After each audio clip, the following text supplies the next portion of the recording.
الله أكبر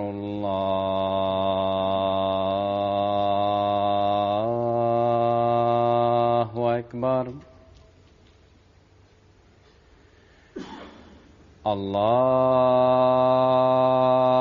الله أكبر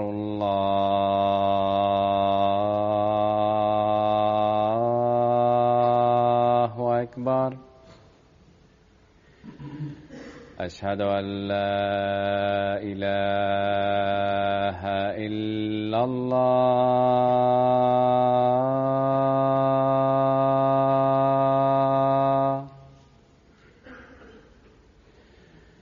أشهد أن لا إله إلا الله.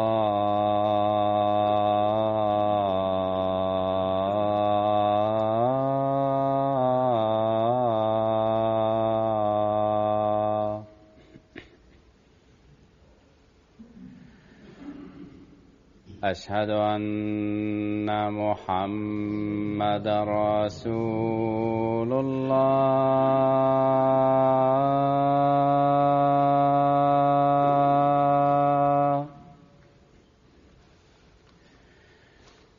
أشهد أن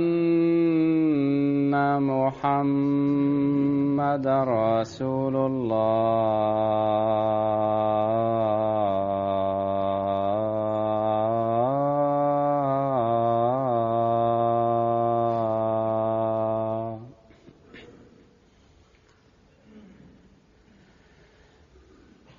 حي على الصلاة.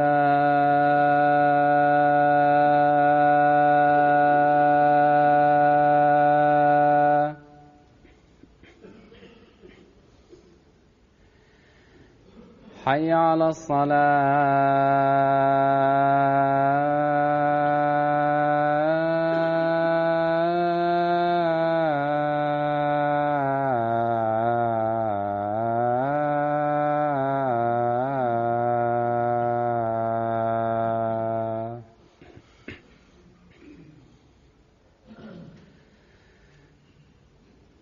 حي على الفلاح.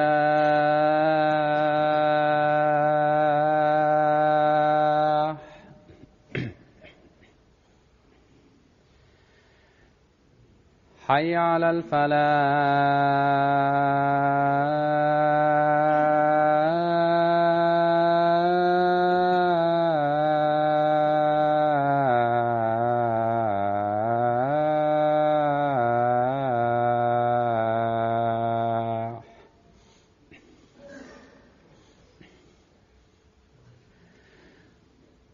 الله أكبر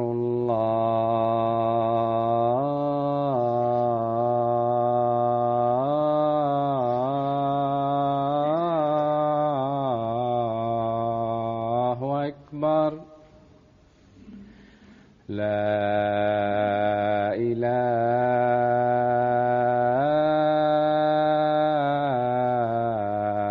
إلا الله.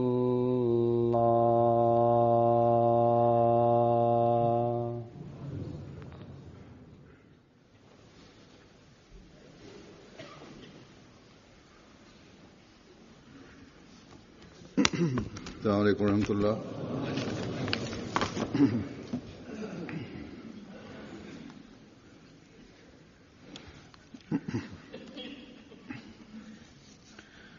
أشهد أن لا إله إلا الله وحده لا شريك له وأشهد أن محمدًا عبده ورسوله. أما بعد فأعوذ بالله من الشيطان الرجيم. بسم الله الرحمن الرحيم. الحمد لله رب العالمين. الرحمن الرحيم. مالك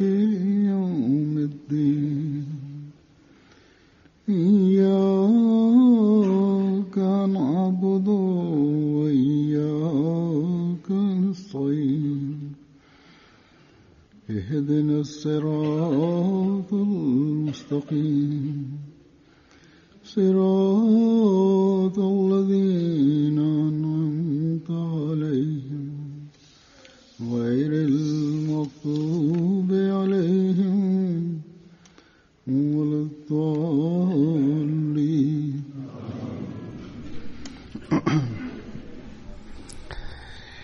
আহমদিয়া মুসলিম জামাতে একটি বাক্য সকল পুরুষ নারী ছোট বড় জানে, তা হলো আমি ধর্মকে জাগতিকতার উপর বা পার্থিবতার উপর প্রাধান্য দেব, কেননা হযরত মসিহ ইসলামের দিকে আমাদের সমধিক দৃষ্টি আকর্ষণ করেছেন। আমাদের বক্তাদের বেশিরভাগ বক্তৃতা রচনায়, খলিফাদের বক্তৃতায় সচরাচর এই বাক্য ব্যবহার হয়ে থাকে। বয়াতের শর্তাবলীরও এটি সার, অর্থাৎ ধর্মকে পার্থিবতার উপর প্রাধান্য দেয়া হবে। অনুরূপভাবে সকল অঙ্গ সংগঠনের যেই আহাদনামা রয়েছে তারও সারাংশ এটি, অর্থাৎ ধর্মকে পার্থিবতার উপর প্রাধান্য দেব। অনুরূপভাবে বয়াত করার সময় আমরা যে শব্দের অঙ্গীকার করি, পুনরাবৃত্তি করি, তাতেও এই অঙ্গীকারের পুনরাবৃত্তি হয়ে থাকে। বস্তুত এই বাক্য এক আহমদীর অঙ্গীকার, প্রতিশ্রুতি যার উপর নির্ভর করে তার বয়াত। খেলাফত ব্যবস্থার সাথে সম্পৃক্ত থাকার অঙ্গীকার। যদি এটি সত্য না হয় তাহলে বয়াতের দাবিও মিথ্যা। ব্যবস্থাপনার সাথে খেলাফতের সাথে সম্পৃক্ততার দাবি অমূলক প্রমাণিত হয়।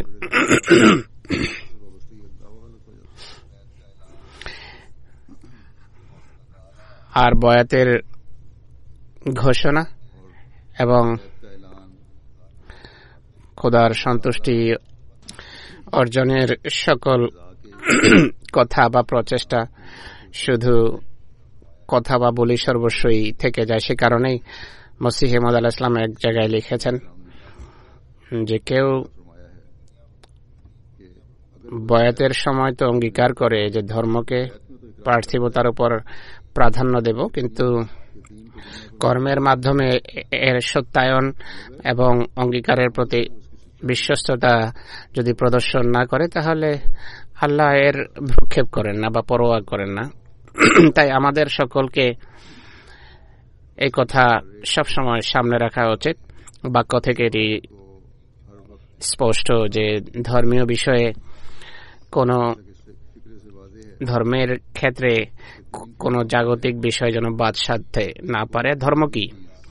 ধর্ম হলো খোদার আদেশ নিষেধের অধীনস্থ থেকে জীবন কাটানো, নিজের প্রতিটি কথা এবং কাজের মাধ্যমে খোদা তাআলাকে সন্তুষ্ট করা। আল্লাহ তাআলার বিশেষ কৃপায় আমাদের একটা বড় শ্রেণী ধর্মের পথে যে বিষয়টি বাদ সাধে তাকে দূরীভূত করার চেষ্টা করে, কিন্তু একই সাথে কথাও সত্য যে সবার চেষ্টা এবং সংগ্রাম একরকম হয় না বা সমান হয় না। আর এর কারণ হলো প্রত্যেক মানুষের জ্ঞানগত যোগ্যতা ও সামর্থ্য ভিন্ন ভিন্ন হয়ে থাকে, আর অন্যান্য শক্তি বৃত্তি বা শক্তি সামর্থ্য ভিন্ন ভিন্ন রকম বা ভিন্ন হয়ে থাকে। আল্লাহ তাআলা যেহেতু আমাদের নিয়তকেও জানেন, আমাদের আন্তরিকতা কেমন তা জানেন, তাই প্রত্যেক ব্যক্তির সামর্থ্য অনুসারে তিনি তার সাথে ব্যবহার করেন। তাই এই অঙ্গীকার রক্ষার জন্য মৌলিক বিষয় হল নিয়তের পবিত্রতা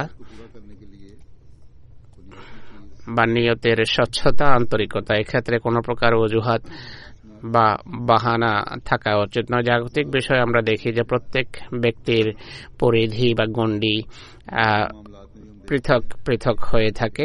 কারো প্রচেষ্টা সীমিত পর্যায়ের হয়ে থাকে, কেননা তার জ্ঞান এবং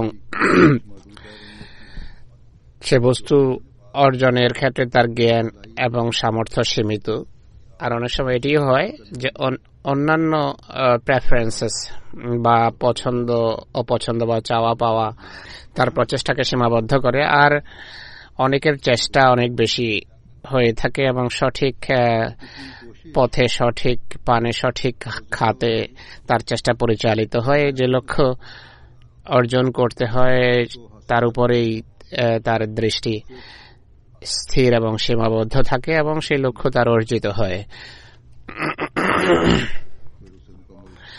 হযরত মুসলিহ মাউদ রাদিয়াল্লাহু আনহু এ বিষয়ে কলম ধরেছেন, এই বিষয়টি বর্ণনা করেছেন। সেটিকে কাজে লাগিয়ে বা লুফে নিয়ে এর আলোকে আমি কিছু বলবো। নির্দিষ্ট গণ্ডিতে চেষ্টা করা এবং লক্ষ্য সামনে রেখে চেষ্টা করার একটি সাধারণ দৃষ্টান্ত তিনি এভাবে দিয়েছেন যে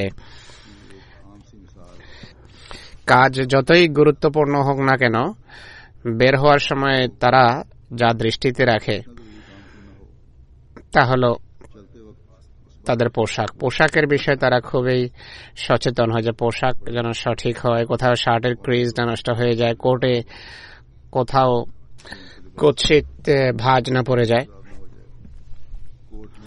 কোন জায়গায় যদি তাড়াতাড়িও পৌঁছতে হয় কিছুক্ষণ পর পর তারা নিজেদের কাপড়ের দিকে তাকায়, পোশাকের দিকে তাকায়,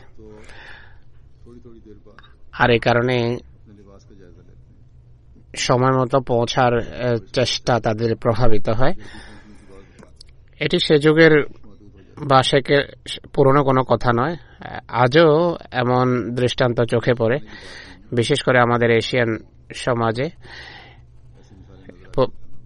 পুরুষ এবং মহিলাদের এটি চিত্র। অনেক সময় নিজেদের পোশাকের বিষয়ে তারা অপ্রয়োজনীয় সচেতনতা প্রদর্শন করে। পক্ষান্তরে এমন মানুষও আছে যারা বড় আগ্রহের সাথে ফ্যাশনের অনুকরণ করে, গভীর আগ্রহ থাকে তাদের ফ্যাশনের, কিন্তু তা সত্ত্বেও মহান কোনো লক্ষ্য যখন সামনে আসে তখন তারা নিজেদের এই যে সচেতনতা সেটিকে জলাঞ্জলি দেন। লক্ষ্য অর্জনের জন্য নিজেদের পোশাকের ব্যাপারে সচেতন হওয়া সত্ত্বেও যদি তাদেরকে দৌড়তে হয় তারা দৌড়বে, কোনো জায়গায় যদি বসতে হয় তারা বসেও পড়বে, এমনকি প্রয়োজনে ধুলাবালিতেও কোনো দ্বিধাদ্বন্দ্ব ছাড়াই বেরিয়ে যাবে। কেন? এই জন্য যে আসল বিষয় হয়ে থাকে তাদের উদ্দেশ্য এবং লক্ষ্য, যে এই উদ্দেশ্য এবং লক্ষ্য আমাদের অর্জন করতেই হবে, সে কারণেই তারা কোনো কিছুর ভ্রুক্ষেপ করে না, পরোয়া করে না। সুন্দর স্যুট বা সাদা পোশাক তাদের লক্ষ্য অর্জনের পথে কখনো বাদ সাধতে পারে না। এই বিষয়ের উপর আলোকপাত করতে গিয়ে, অর্থাৎ লক্ষ্য অর্জন করতে গিয়ে কিভাবে মানুষ বাহ্যিকতাকে পদদলিত করে, হযরত মুসলিম মাউদ একটি দৃষ্টান্ত দিয়েছেন। ইংল্যান্ডের ইতিহাসের একটি ঘটনার আলোকে তিনি কথা বলেছেন। ইতিহাসে একটা ঘটনা আছে যে এলিজাবেথ প্রথম, বর্তমান এলিজাবেথ নয় বরং 1558 সনে তিনি সম্রাজ্ঞীর আসন অলঙ্কৃত করেছেন। প্রায় 45 বছর তিনি শাসন করেছেন। বড় জগৎ বিখ্যাত রানী ছিলেন তিনি। বরং ইংল্যান্ডের শক্তি, প্রতাপ ও মাহাত্ম্যের ভিত্তিও সে যুগেই রচিত হয়েছে। রানী সম্পর্কে প্রসিদ্ধ ছিল যে তিনি রাজদরবারীদের মাঝে ভালো পোশাকধারী, ভালো পোশাক পরিহিত লোকদের দেখা পছন্দ করতেন। যার পোশাক উন্নত এবং মূল্যবান না হতো সে দরবারে আসতে পারত না। সে কারণে বলা হয় যে তার চতুর্পাশে সুপোশাক পরিহিত এবং উন্নত পোশাকধারী যুবকদের ভিড় লেগে থাকত। একবার তার নৈকট্য প্রাপ্তদের সাথে বা দরবারিদের সাথে কোথাও যাচ্ছিলেন পায়ে হেঁটে, রাস্তায় হাঁটার সময় এক জায়গায় কাদা এসে যায়। এখন এখানে রাস্তাঘাট পাকা, এক সময় এখানে অনেক কাঁচা গলিও ছিল। যাই হোক, যেখানে যাচ্ছিলেন রাস্তায় কাদা ছিল, তখন তার সাথে ইংল্যান্ডের নৌবাহিনীর কমান্ডার ইন চিফ, যিনি রানীর কাছের মানুষ ছিলেন এবং ছিলেন বিশ্বস্ত, তিনি উন্নত মানের পোশাক পরিধানকারী এক যুবক ছিলেন। পথে যখন কাদা আসে তখন যে মূল্যবান কোট তিনি পরে রেখেছিলেন, বরং সেই কোট ছিল যা বিশেষভাবে রাজদরবারে যাওয়ার সময় বিশেষ অনুষ্ঠানে পরা হয়ে থাকে, তা পরিহিত ছিলেন। কাদা দেখে তিনি তাৎক্ষণিকভাবে কোট খোলেন। সেই কাদার জায়গায় একটা ছোট জায়গা ছিল, সেখানে বিছিয়ে দেন। রানী এটি দেখে আশ্চর্য হয়ে যান।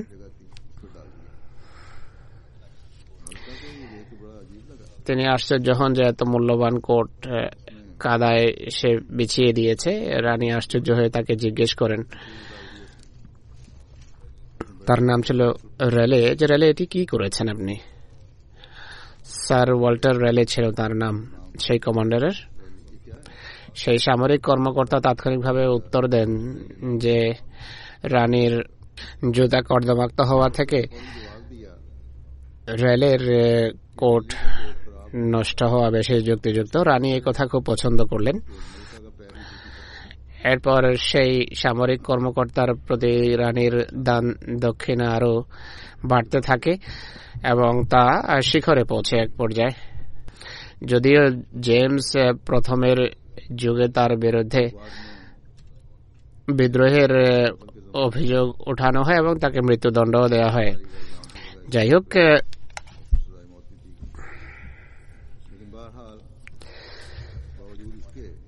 যদিও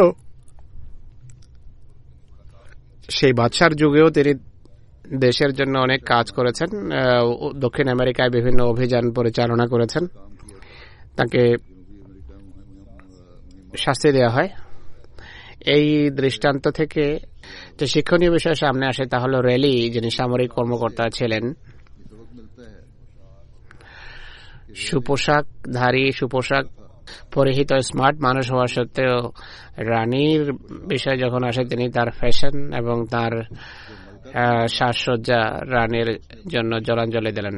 অথবা এক দুনিয়াদার যদি রানীর জন্য নিজের ফ্যাশন জলাঞ্জলি দিতে পারেন, তার সর্বোত্তম কোট নষ্ট করতে পারেন যা তার জন্য খুবই মূল্যবান ছিল, তার সাজসজ্জা যদি পরিত্যাগ করতে পারে, তাহলে স্মরণ রাখা উচিত যে ধর্মের উন্নতির জন্য, ইসলামের উন্নতির জন্য, ধর্মের দৃঢ়তা এবং মজবুতির জন্য আর স্বীয় সৃষ্টিকর্তা আল্লাহর সন্তুষ্টি অর্জনের জন্য কত কি করা উচিত।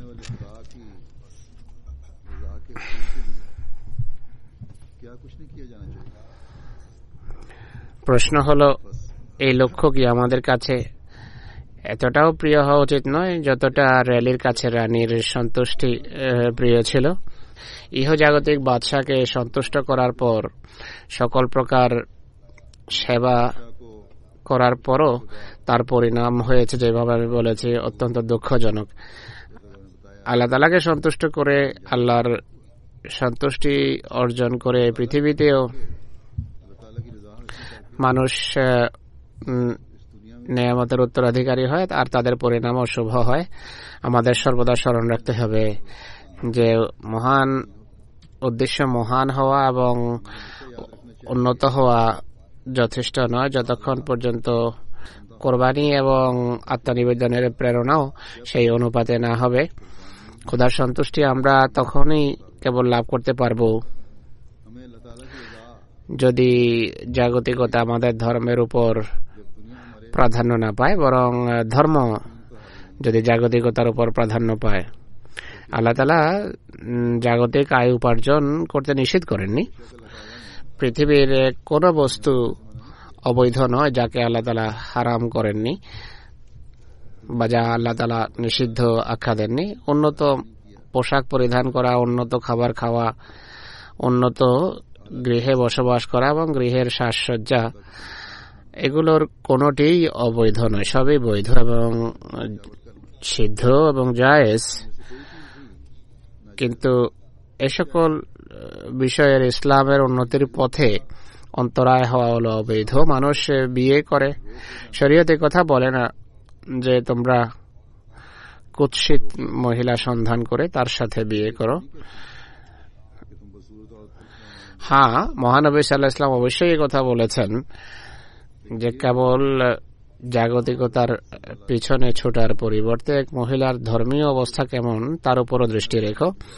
শরীয়ত বলে যে এক মহিলা যেন তোমার ইবাদতের পথে বাদ সাধতে না পারে, মহিলা যেন তোমাকে ইবাদতের ব্যাপারে উদাসীন করতে না পারে। যদি আমাদের ছেলে এবং মেয়েরা এ ব্যাপারে সচেতন হয়, বরং তাদের পিতামাতাও যদি এই বিষয়টা সামনে রাখে, ধর্মকে যদি তারা প্রাধান্য দেয়, তাহলে পারিবারিক যে ঝগড়া বিবাদ আছে তারও সমাধান হওয়ার কথা, আর সে লক্ষ্য অর্জন হবে যা মুমিনের উদ্দেশ্য, অর্থাৎ আল্লাহর সন্তুষ্টি লাভ হওয়া। অনুরূপভাবে পোশাকের বিষয়টি নিন। উন্নত পোশাক পরা মোটেই নিষিদ্ধ নয়, কিন্তু সবসময় ফ্যাশনে এতটা নিমজ্জিত থাকা যে ধর্মীয় বিষয়ে মানুষ উদাসীন হয়ে যায়, এটি থেকে বারণ করা হয়েছে। সবসময় এই কথা মাথায় থাকা যে অমুক জায়গায় গেলে আমার পোশাক ময়লা হয়ে যাবে, কাপড় চোপড় ময়লা হয়ে যাবে, এটি হতে বারণ করা হয়েছে। এক কথায় কখনো মানুষ যেন ধর্মীয় দায়িত্ব পালনে উদাসীন না হয়।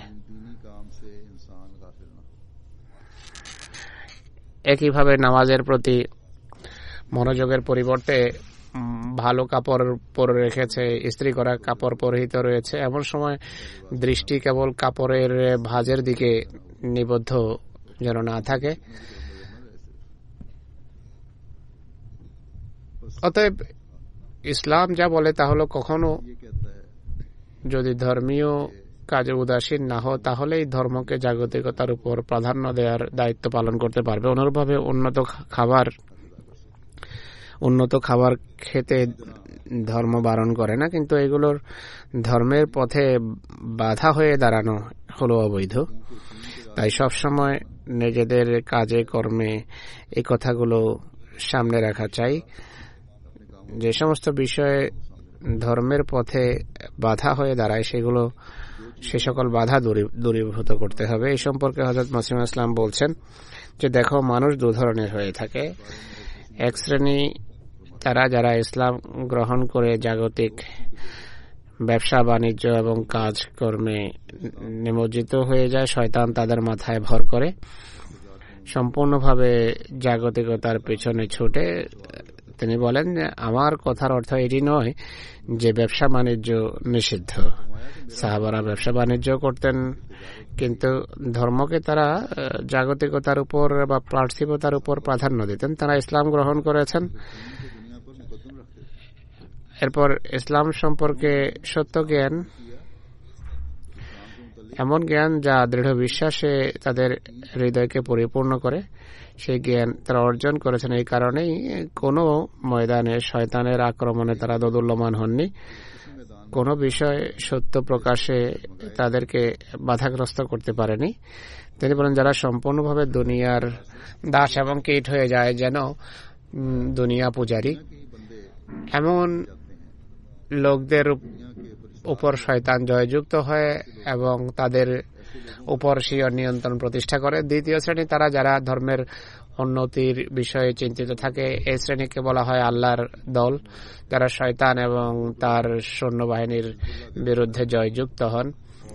আর যেভাবে প্রথম দিকেও মসিহর একটা উদ্ধৃতি আমি উপস্থাপন করেছি, ধর্মকে পার্থিবতার উপর প্রাধান্য দিলে বয়াতের যে উদ্দেশ্য সেটি সাধিত হয়।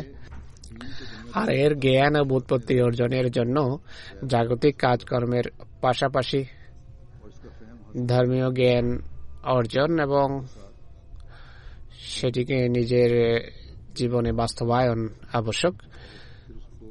ধর্মীয় জ্ঞান অর্জন করা ছাড়া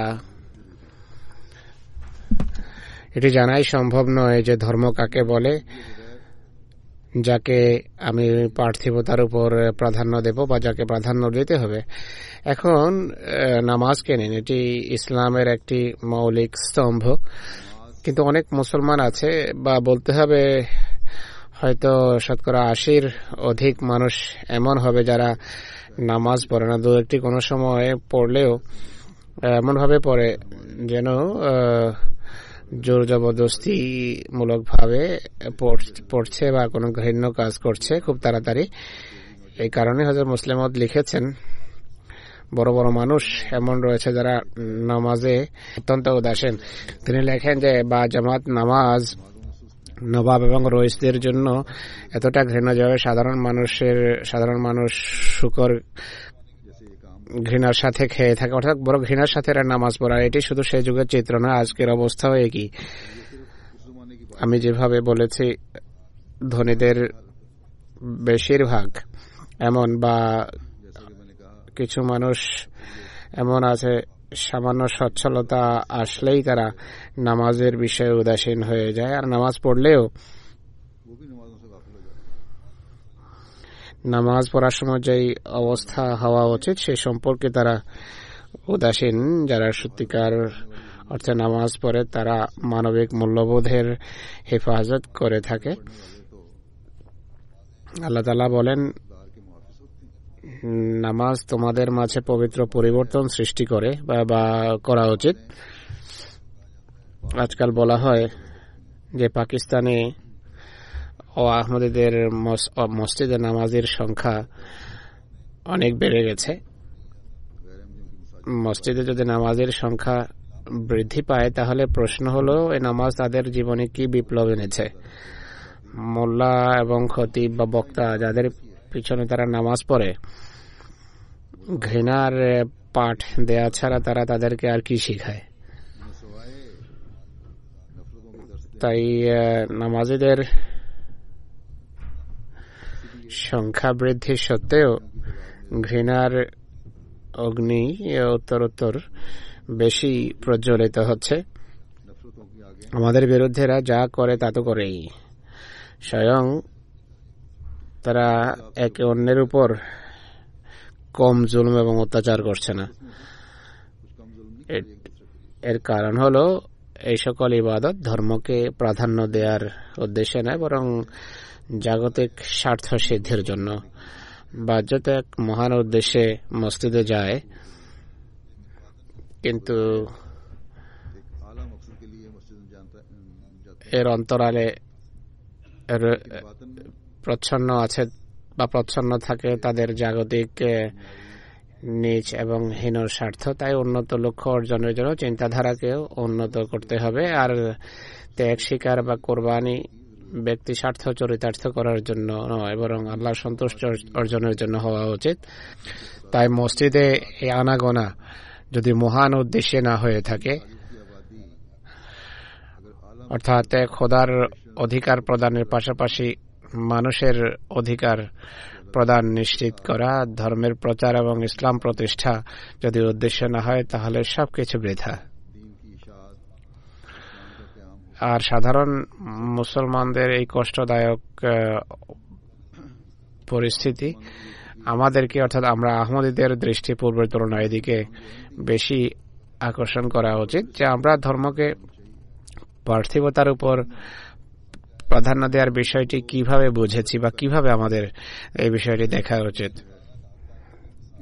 যদি আমরা আল্লাহর অধিকার বা আল্লাহর প্রাপ্য প্রদানের পাশাপাশি মানুষের অধিকারও যদি আমাদেরকে দিতে হয়, ইসলাম ধর্মের প্রচার এবং ইসলাম প্রতিষ্ঠার চেষ্টাও যদি করতে হয়, তাহলে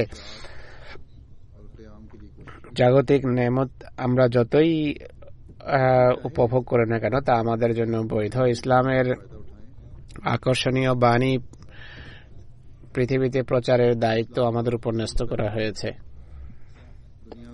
এই দায়িত্ব আমাদের পালন করতেই হবে। কোরআন শরীফের বিভিন্ন ভাষায় প্রচার এবং অনুবাদের দায়িত্ব আমাদের উপর ন্যস্ত হয়েছে। দায়িত্ব আমাদের পালন করতে হবে। মসজিদ নির্মাণ, সর্বত্র আমাদেরকে মসজিদ নির্মাণ করতে হবে, যেন সত্যিকার ইবাদত গুজার আমরা হতে পারি। আর এই কাজ করার জন্য পৃথিবীর সকল দেশে আমাদের দেশের জন্য আমাদেরকে পরিকল্পনা হাতে নিতে হবে। মানবিক সুমহান মূল্যবোধ আমাদের মাঝে সৃষ্টি করতে হবে। এসব কিছু যদি জাগতিক আয় উপার্জনের পাশাপাশি আমরা করে থাকি, তাহলে আমাদের জাগতিক আয় উপার্জন একান্ত ধর্মীয় কাজ। যদি এটি না হয়, তাহলে আমাদের সকল বৈধ কাজও খোদার পবিত্র দৃষ্টিতে অবৈধ।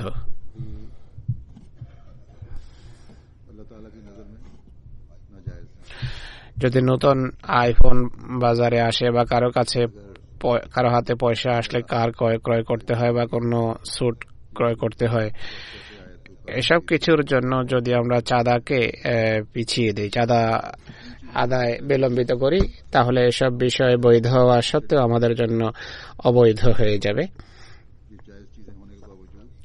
মসজিদ নির্মাণের জন্য এক জায়গায় যদি চেষ্টা হাতে নেওয়া হয়, সেখানে কোনো ব্যক্তি যদি নিজের অন্যান্য প্রেফারেন্সেসকে প্রাধান্য দেয়, তাহলে সে সকল বিষয়ে এক ব্যক্তির জন্য সাধারণ অবস্থায় বৈধ হলেও এমন পরিস্থিতিতে তা অবৈধ হয়ে যাবে।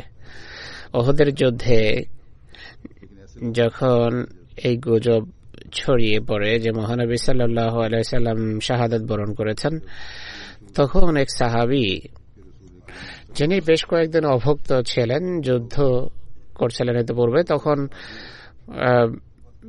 বিজয়ের অবস্থা ছিল, তার কাছে কিছু শুষ্ক খেজুর ছিল, তা খাচ্ছিলেন। এটি তখন ছিল তার খাবার। যখন তিনি শুনলেন যে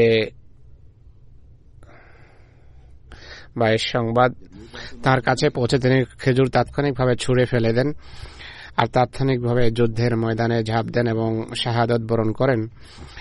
তখন তিনি তার পেট এবং ক্ষুধার কথা ভাবেননি, বরং এই খেজুরগুলো খাওয়াকে পাপ মনে করেছেন, পাপ জ্ঞান করেছেন। কেননা তখন ধর্মের দাবি এটি ছিল যে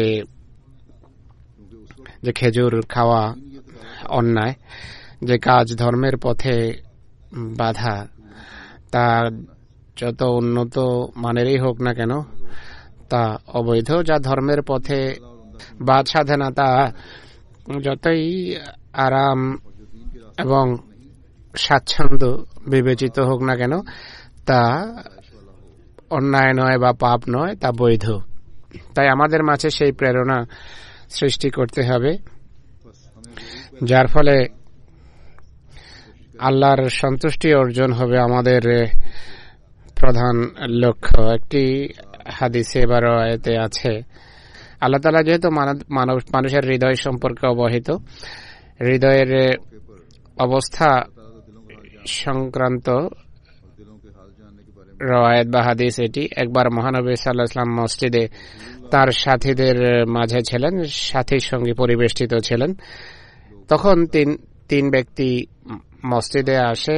দুই ব্যক্তি সরাসরি মহানবী সাল্লাল্লাহু আলাইহি ওয়াসাল্লামের বৈঠকে প্রবেশ করেন, বসে না, কিন্তু এক ব্যক্তি চলে যায়। তাদের দুজন মহানবী সাল্লাল্লাহু আলাইহি ওয়াসাল্লামের কাছে এসে দণ্ডায়মান হয়। আর এদের একজন দেখেছেন যে মহানবী সাল্লাল্লাহু আলাইহি ওয়াসাল্লামের পাশে খালি জায়গা রয়েছে। তিনি ছুটে এসে মহানবী সাল্লাল্লাহু আলাইহি ওয়াসাল্লামের সান্নিধ্যে খালি জায়গায় বসে যান। দ্বিতীয় ব্যক্তি যেখানে দণ্ডায়মান ছিলেন সেখানে একটা ছোট জায়গা খালি পান এবং বসে যান। তৃতীয় ব্যক্তি ভেবেছে যে জায়গা নেই, সে পৃষ্ঠ প্রদর্শন করে চলে যায়। মহানবী সাল্লাল্লাহু আলাইহি ওয়াসাল্লাম বক্তৃতা সমাপ্তির পর বলেন যে আমি কি তোমাদেরকে এই তিন ব্যক্তির অবস্থা সম্পর্কে অবহিত করব না? তাদের একজন আল্লাহর কাছে আশ্রয় নিয়েছেন, আল্লাহ তাআলা তাকে আশ্রয় দিয়েছেন এবং আমার সান্নিধ্যে তিনি বসেছেন। আর দ্বিতীয় ব্যক্তি লজ্জা পেয়েছেন, আর আল্লাহ তাআলাও তার সাথে লজ্জাসুলভ ব্যবহার করেছেন।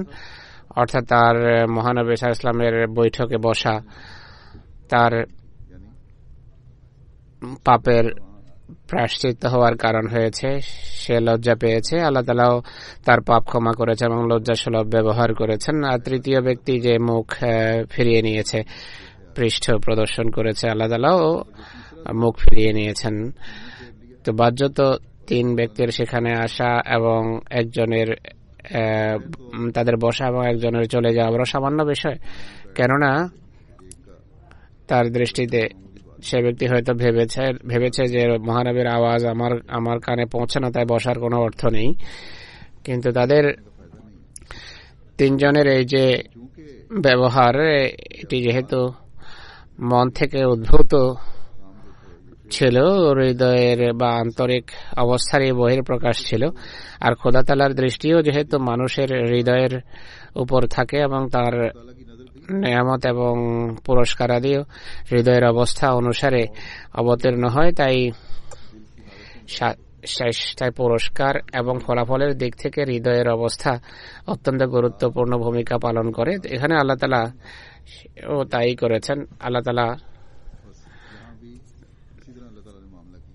তাদের হৃদয়ের অবস্থা দেখেছেন, তিনি তো হৃদয়ের অবস্থা সম্পর্কে অবহিত, তিনি দেখেছেন তাদের হৃদয়ের এই চিত্র থেকে যে কে ধর্মীয় বিষয়ে কতটা অগ্রগামী, কে আলস্য দেখিয়েছে। প্রথম 2 জনকে তাদের পদমর্যাদা অনুসারে পুরস্কার দেওয়া হয়েছে, আর তৃতীয় ব্যক্তি বঞ্চিতই থেকে গেছে, বরং সে অসন্তোষ ভাজন হয়েছে। তাই মুমিনের উচিত এটি দেখা যে লক্ষ্য তার সামনে রয়েছে তা অর্জনের জন্য কতটা সে ত্যাগ স্বীকার করেছে। সে যদি প্রয়োজনীয় মাত্রায় ত্যাগ স্বীকার করে, কোরবানি করে, তাহলে সে খোদার সাহায্য এবং খোদার পুরস্কারের যোগ্যতা লাভ করবে। কোরবানি হয়তো সামর্থ্য বা যোগ্যতা অনুসারে হয়ে থাকে বা প্রয়োজন অনুপাতে কোরবানি হয়ে থাকে। সবসময় সামর্থ্য অনুসারে কোরবানি দেওয়া আবশ্যক নয়।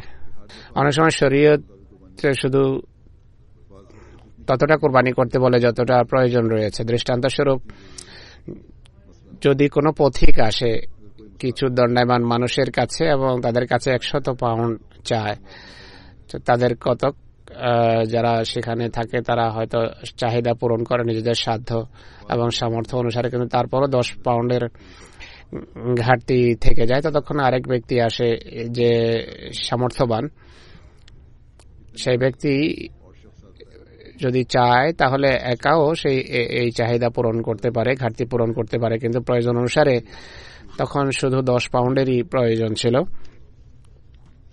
সেই ব্যক্তি তা দিয়েছে বা প্রদান করেছে। তো তার এই পরিমাণ টাকা দেয়া, তার কাছে তার সামর্থ্য থাকা সত্ত্বেও যত টাকার প্রয়োজন ছিল তত টাকায় চাওয়া হয়েছে এবং সে চাহিদা পূরণ করেছে। এটি প্রয়োজন অনুসারে কোরবানি বা ত্যাগ স্বীকার করা, যা এই সচ্ছল বা সামর্থ্যবান ব্যক্তি নিয়তের পবিত্রতার নিয়ে তা করেছে, এর সে প্রতিদান পাবে। অনুরূপভাবে যদি চাঁদা চাওয়া হয় কোনো বিশেষ উদ্দেশ্যে, মানুষ শত শত বা হাজার হাজার দিচ্ছে, কিন্তু এক গরিব বা দরিদ্র ব্যক্তি তার সামর্থ্য অনুসারে কয়েক টাকা বা কয়েক পাউন্ড দিয়ে থাকেন, তাহলে খোদা, যিনি হৃদয়ের উপর যার দৃষ্টি, তিনি তার এই কাজের জন্য তাকে পুরস্কৃত করেন। তাহলে এমন মানুষ নিজ লক্ষ্য এবং উদ্দেশ্য অর্জন করে। সেই ধনীও নিজ লক্ষ্য অর্জন করেছে, প্রয়োজনে নিজের আর্থিক অবস্থার বিবেচনায় সামান্য টাকা দিয়ে তিনি গরিবের সাহায্য করেছেন। আর সেই দরিদ্র ব্যক্তির লক্ষ্যও অর্জন হয়েছে, নিজের সামর্থ্য এবং সাধ্য অনুসারে সাধ্যাতীতভাবে খোদার সন্তুষ্টি অর্জনের জন্য খরচ করেছে। এ ধরনেরই একটি হাদিস আছে যে আজকের এই 1 দিরহাম লক্ষ দিরহামের চেয়ে বেশি মূল্যবান, কেননা এক ব্যক্তি 2 দিরহামের মধ্য থেকে 1 দিরহাম দিয়ে দিয়েছে, আর এক ব্যক্তির কাছে লক্ষ লক্ষ দিরহাম ছিল, সে লক্ষ দিরহাম দিয়েছে, যা তার সামর্থ্য বিবেচনায় অতি অল্প। তাই সবসময় স্মরণ রাখতে হবে যে আসল উদ্দেশ্য হলো খোদা তাআলার সন্তুষ্টি, আসল উদ্দেশ্য হওয়া উচিত খোদার সন্তুষ্টি। আর এই আর্থিক কোরবানির ক্ষেত্রে উভয়ের খরচের বা ব্যয়ের উদ্দেশ্য ছিল আল্লাহ তাআলার সন্তুষ্টি। তাই মুমিনের আসল কাজ হলো খোদার সন্তুষ্টি অর্জনের জন্য নিজের হৃদয়কে বা মনকে পরিবর্তন করা। তার উদ্দেশ্য খোদার সন্তুষ্টি হওয়া উচিত, আর এতেই তার সফলতা নিহিত, এবং এভাবে সে আল্লাহর সন্তুষ্টি অর্জন করে। হৃদয়ে যদি আল্লাহর সন্তুষ্টির অধীনে সে পরিবর্তন আনে তাহলে তার সফলতা এতেই নিহিত। আর এটি ধর্মকে পার্থিবতার উপর প্রাধান্য দেয়া। আমাদের উপর যেভাবে আমি বলেছি অনেক বড় দায়িত্ব ন্যস্ত হয়েছে। প্রাণ, সম্পদ, সময় এবং সম্মান উৎসর্গ করার আমরা অঙ্গীকারও করে থাকি। এর জন্য আমাদেরকে সবসময় আন্তরিকভাবে নিষ্ঠার সাথে ভাবা উচিত যে কিভাবে আমরা আমাদের অঙ্গীকার রক্ষা করে ধর্মকে জাগতিকতার উপর প্রাধান্য দেওয়ার জন্য নিজেদের শক্তি এবং সামর্থ্যকে নিয়োজিত করছি। আনসারুল্লাহর ইজতেমা আজ থেকে আরম্ভ হচ্ছে, শুরা হচ্ছে, তাদেরকেও ভাবা উচিত। শুরায় তাদের জিজ্ঞাসা করা উচিত যে আমরা কতটা ধর্মকে জাগতিকতার উপর প্রাধান্য দেওয়ার ক্ষেত্রে মান উন্নত করার চেষ্টা করছি এবং করা উচিত, বরং এই লক্ষ্য অর্জন করা উচিত। আনসারুল্লাহ বয়সের এমন প্রান্তে পৌঁছে গেছে যেখানে তাদের অন্যদের জন্য আদর্শ স্থানীয় হওয়া উচিত। আল্লাহর আমাদের কোনো কিছুর প্রয়োজন নেই, এটি তার অনুগ্রহ, এটি তার দান যে তিনি কথা বলে আমাদের উপর এহসান করেছেন যে ধর্মকে যদি জাগতিকতার উপর প্রাধান্য দাও তাহলে আমার সন্তুষ্টি অর্জন করবে। এই দানে তিনি আমাদের ভূষিত করেছেন। আমি সম্পদের দৃষ্টান্ত দিয়েছি, টাকা পয়সার দৃষ্টান্ত দিয়েছি। আল্লাহর এই টাকা পয়সার বা সম্পদের কোনো প্রয়োজন নেই। আল্লাহ আমাদের কারো মুখাপেক্ষী নন। এই যে প্রাকৃতিক উৎস, স্বর্ণ, রৌপ্য, বিভিন্ন সম্পদের ভান্ডার তিনি সৃষ্টি করেছেন। যদি চাইতেন তাহলে ধর্মের সেবকদের মাঝে সবকিছু বিতরণ করতে পারতেন বা নিজেই তাদের দিতে পারতেন, কিন্তু আমাদের লক্ষ্য সম্পর্কে তিনি আমাদের অবহিত করে এই লক্ষ্য অর্জনের জন্য ত্যাগ এবং কোরবানির প্রতি মনোযোগ আকর্ষণ করেন যেন আমরা তার সন্তুষ্টি অর্জন করতে পারি। শুধু ধন সম্পদই নয়, তিনি আমাদের সন্তান সন্ততিও দিয়েছেন। তাদের সুশিক্ষা, তাদের তরবিয়তের আল্লাহ তাআলা অন্য পন্থাও সূচনা করতে পারতেন, কিন্তু তিনি পিতামাতাকে বলেছেন যে সন্তানদের তরবিয়ত করো, তাদের সুশিক্ষা দাও, তাদের নিজেদের সামর্থ্য অনুসারে তাদের পিছনে মহান লক্ষ্য অর্জনের জন্য ব্যয় করো যেন তারা ধর্মের কাজে আসতে পারে। তো এটি অনেক বড় একটি দায়িত্ব আহমদী পিতামাতার উপর, অর্থাৎ সন্তানদের এমনভাবে সুশিক্ষিত করো যেন তারা ধর্মের কাজে আসে। কেবল তবেই ধর্মকে পার্থিবতার উপর প্রাধান্য দেওয়ার অঙ্গীকার পূর্ণ হয়, অঙ্গীকার রক্ষা হয়। এমনভাবে তাদের তরবিয়ত করো, এমন সন্তান সন্ততির যে ধর্মকে জাগতিকতার উপর প্রাধান্য দেওয়ার জ্ঞান এবং বুৎপত্তি শৈশব তাদের অর্জন হয়। তো আল্লাহ তাআলা এই সকল দায়িত্ব আমাদের উপর ন্যস্ত করে আমাদের পরীক্ষাও করেন আর একই সাথে আমাদের স্বীয় দানে ভূষিত করেন। এখানে আমি সকল পর্যায়ের ওহদাদার বা কর্মকর্তাদেরও বলতে চাই যে ধর্মকে জাগতিকতার উপর প্রাধান্য দেওয়ার অঙ্গীকার পালনের দায়িত্ব অন্যদের চেয়ে তাদের বেশি অনুধাবন করা উচিত। একটা সমহান লক্ষ্য অর্জনের জন্য তাদের উপর দায়িত্ব ন্যস্ত করা হয়েছে, যেই লক্ষ্য অর্জনের জন্য তাদের স্বীয় কোরবানি এবং ত্যাগের মানকে উন্নত করা উচিত। একইভাবে সকল পর্যায়ের ওহদাদার, স্থানীয় পর্যায় থেকে আরম্ভ করে মহল্লার স্তর থেকে আরম্ভ করে কেন্দ্রীয় স্তর পর্যন্ত নিজের অবস্থার সঠিক ধারণা করে নিজের অঙ্গীকার পালনের চেষ্টা করতে পারে এবং করা উচিত। স্মরণ রাখা উচিত যে খোদার দৃষ্টি রয়েছে মানুষের হৃদয়ের উপর। আল্লাহ তাআলা আন্তরিকতা ও উৎকণ্ঠার ব্যাকুলতার সাথে যারা কাজ করে তাদের আন্তরিকতা গ্রহণ করেন, তাদেরকে স্বীয় নৈকট্য দেন। আর একজন ওহদাদার বা পদাধিকারীর এই মর্যাদা লাভের সর্বাত্মক চেষ্টা করা উচিত। আল্লাহ তাআলা সকল পর্যায়ের ওহদাদার বা কর্মী আর সকল আহমদীকে, আমাকে এবং আপনাকেও তিনি তৌফিক দিন যে আমরা যেন ধর্মকে পার্থিবতার উপর প্রাধান্য দেওয়ার অঙ্গীকারের সঠিক মর্ম যেন অনুধাবন করি আর তা যেন কর্মে রূপায়িত করতে পারি। আজও একটি দুঃখজনক সংবাদ দিচ্ছি আপনাদেরকে। পাকিস্তানে একটি শাহাদাতের ঘটনা ঘটে।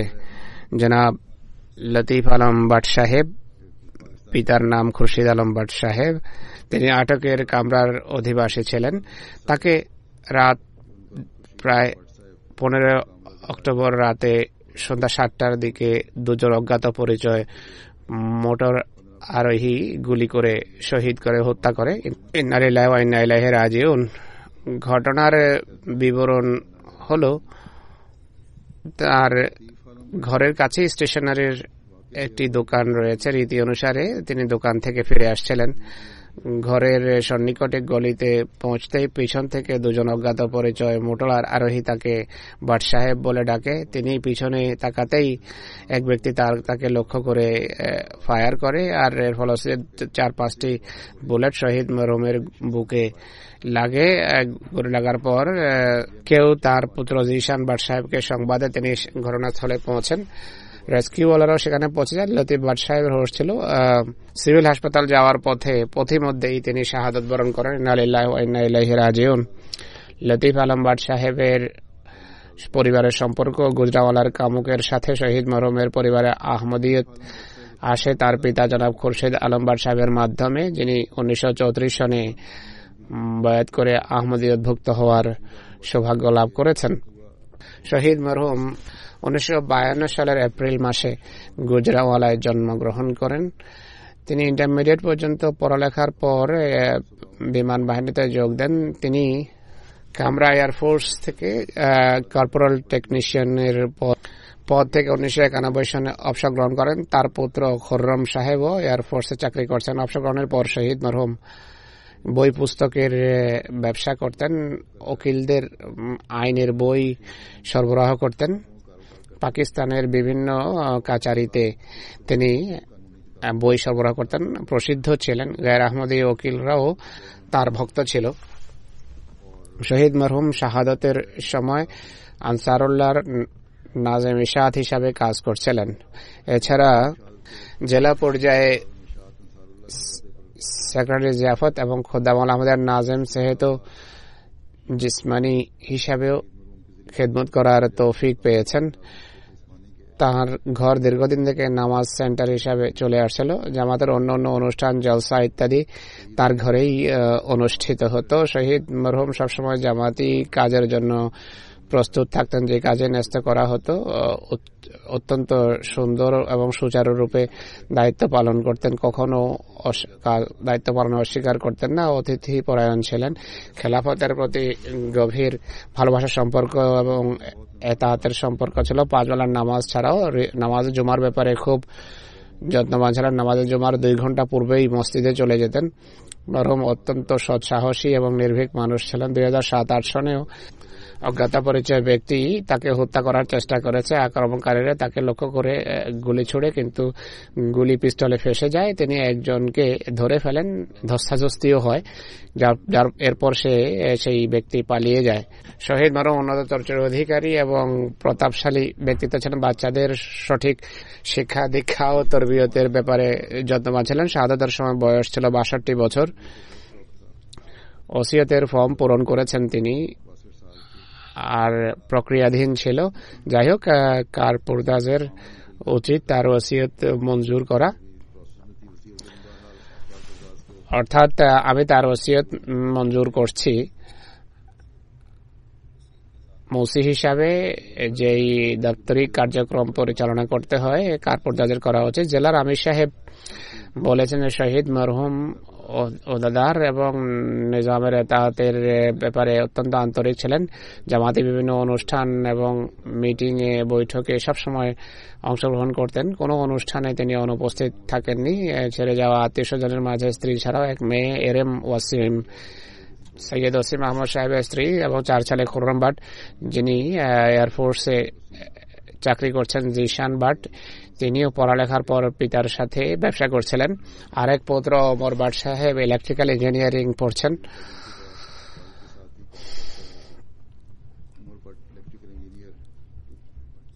আলী বাট সাহেব রয়েছেন আরেকজন, যিনি চাকরি করছেন। এই হলো তার শোক সন্তপ্ত পরিবার। মাহমুদ মুজিব আসগর সাহেব সেখানে এক যুগে জেলার আমির হিসাবে কাজ করেছেন। তিনি বলেন, তিনি বিমান বিভাগ থেকে অবসর গ্রহণের পর সেখানে স্থায়ী বসতি স্থাপন করেন। তার উদ্দেশ্য ছিল যে যেহেতু এখানে স্থায়ীভাবে বসবাসকারী কেউ নেই, এয়ারফোর্সের ফ্যাক্টরিতে চাকরি নিয়ে অনেকে আসে আবার চলে যায়, কোনো জামাত ছিল না, তাই সেখানে তিনি নিজের গৃহ নির্মাণ করেন। জামাতের উদ্দেশ্য ছিল এটি জামাতের কেন্দ্র হবে এবং জামাতও প্রতিষ্ঠিত হবে। খোদা তাআলা তার এই নিয়ত এবং আন্তরিকতা গ্রহণ করুন। এই শাহাদাতের বিনিময়ে আল্লাহ তাআলা শত শত সহস্র সহস্র আহমদী আমাদের দান করুন। সেই অঞ্চলে জামাত প্রতিষ্ঠিত হোক।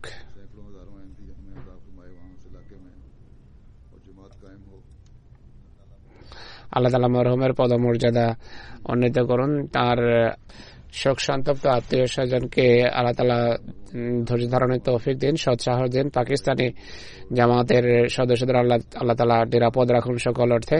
শত্রুর শত্রুতা উত্তরোত্তর বেড়ে চলেছে। আল্লাহ তাআলা অচিরে আমাদের জন্য শান্তি এবং নিরাপত্তার বিধান করুন।